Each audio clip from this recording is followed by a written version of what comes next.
Welcome back to Bazooka Kickboxing and MMA. Today's episode is powered by Hayabusa. It's all about kick recovery. What happens when you throw your kick and you miss, or your opponent slips, or when you're practicing in your shadow boxing. It's all about kick recovery in today's episode.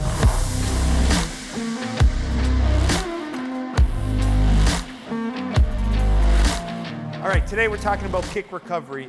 Now, I like to split it up into high kick as well as a switch kick. Now, you can talk about low kicks as well, but I find usually it's the head kick that kind of people pull away and need that little bit of recovery. A lot of times when you do throw your low kicks, though, the big mistake is when I see people kind of spinning through and around. You don't really do that on low kicks, so I'm going to focus more on the head kick as well as the switch kick. So all about the recovery. So if you watched a lot of my videos in the past, with the head kick, I always teach different recovery positions, okay? So usually if I go to the head, and you'll see a lot of sneaky fighters pull the head back. So what happens now, if I'm gonna kick to Matt's head and he pulls back and I miss, boom.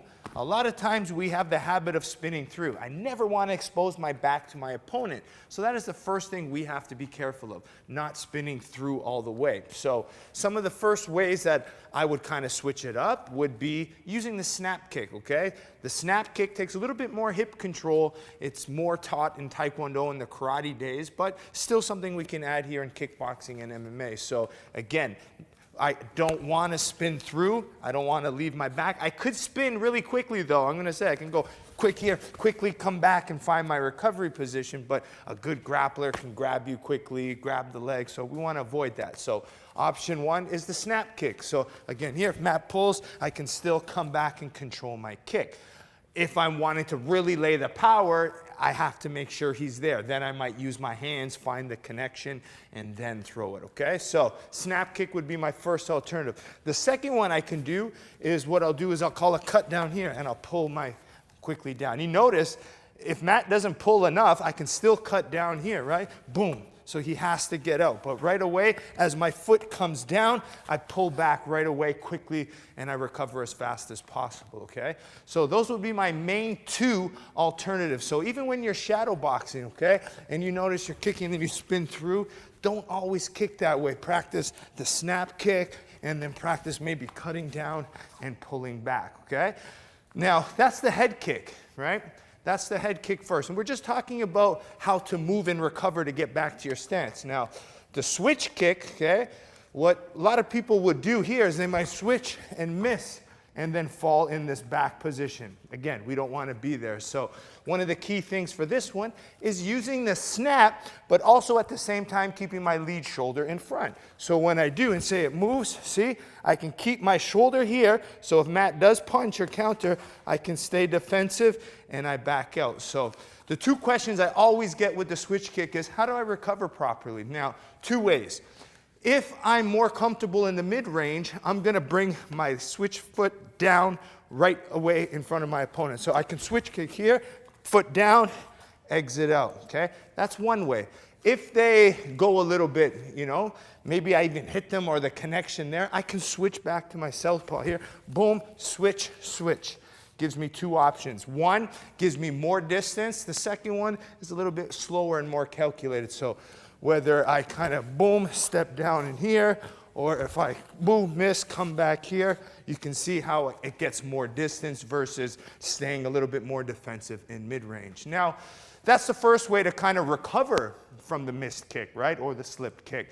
But now there are strikes you can do in order to kind of keep your opponent away, and that's kind of what I need you to think about as well. So say you do get in the position where you expose your back slightly, okay? Let's go back to the right head kick. So I go to the head kick here, I evade. Usually the opponent's gonna come in, bang. I throw my side kick right away. Quick, easy, and fast, right? Nice and easy. So again, I kick, it slips off, they come in, boom. I throw my left kick again. Now, what I could do as well, I mean, if I wanted to throw my hands, if I miss here, boom, I can step down into my southpaw and drop my left straight. At least I'm throwing something and I'm falling into it with a little bit more power. But I just need to be careful with counter shots, right? So if I'm coming here and I'm falling, I've just got to be careful he doesn't connect first, right? That's why, for me personally, if I miss, boom. I like my side kick, I get out, and then I save my distance, and I'm nice and tight. Now, The same concept can happen with the switch kick. So if I miss the switch kick and I go a little bit too far here, perfect, bang. I just have that side kick ready to go. Now the good thing with the side kick too, from this side stance, I could almost jump backwards like those point karate fighters to get extra space. If they're really trying to pressure me, I have to kind of work with that big pressure. If they're not pressuring and they're calculated coming forward, right? So if I miss and it's slow, bang, I can stay in my stance nice and controlled. But if they try to blitz that position after an MMA, maybe the wrestler's trying to grab your legs, right? You have to be a little bit more quicker here where, boom, I might be jumping back, trying to create that little bit quicker offense to create that distance, okay? So, miss kicks. It's not okay to just miss your kick, okay? You're gonna get countered, you're out of position structurally, and you yourself can't counter because you're out of position. So you have to have the good strategies to follow it up. The two ways, like I showed you in this video, is one, have a good recovery position. Don't always have to spin through. Use the snap kicks, right? Snap kicks help you recover. If you do miss and expose, bang, mix in that side kick. Put something in front of your opponent from them being able to blitz in and crash in on you, okay? So good recovery positions as well as good follow-up side kicks to manage that distance will all help you stay safe from those missed kicks. Okay? So I hope you enjoyed today's episode, and make sure you like, subscribe, hit the bell notification to stay up to date, and make sure you support the channel sponsors. We have Hayabusa Fight, all linked in the description below. Check out their T3 boxing gloves, my personal favorite. We have Perfect Sports Nutrition with code Bazooka20. You get 20% off your supplements, as well as bazookatraining.com, right? That's my online training curriculum for you, and it's less than $10 a month for you to get this curriculum all taught by me. And every single Monday, guess what? You get 4 brand new videos. These videos here kind of just introduce topics, but I put it in curriculum subsections for you to practice and kind of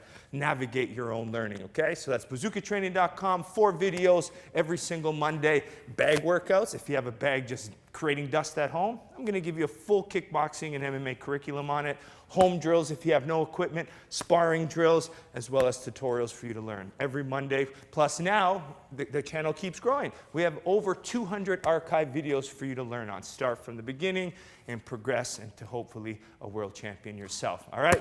Like, subscribe, share. We'll see you next time here at Bazooka Kickboxing and MMA. Welcome to Bazooka Kickboxing and MMA online training. I'm Bazooka Joe Valtellini, the owner here at Bazooka Kickboxing and MMA.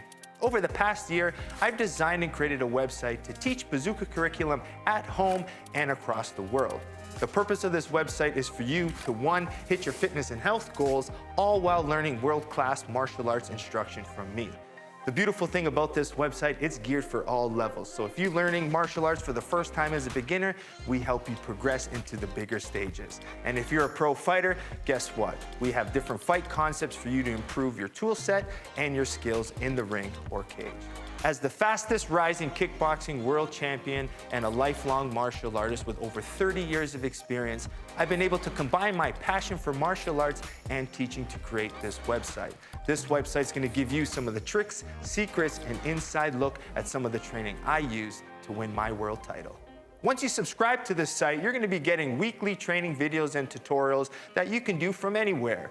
The sections are broken up into 3 parts. The first is bag workout. So if you have a bag at home or at your gym, you can use these workouts to supplement your training.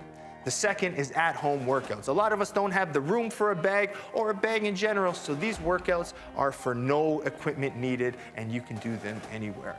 And finally, the tutorial section. If you're having any problems with a specific technique or fight concept that's covered in any of the workouts, go to the tutorial section, learn the technique, and then go back to the workout, and this time, do it with proper technique.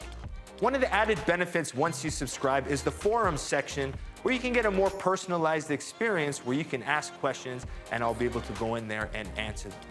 It's all about building a team and a community of martial artists helping each other grow. So subscribe now to get access to all the videos plus more so you can be part of the squad here at Bazooka Kickboxing and MMA.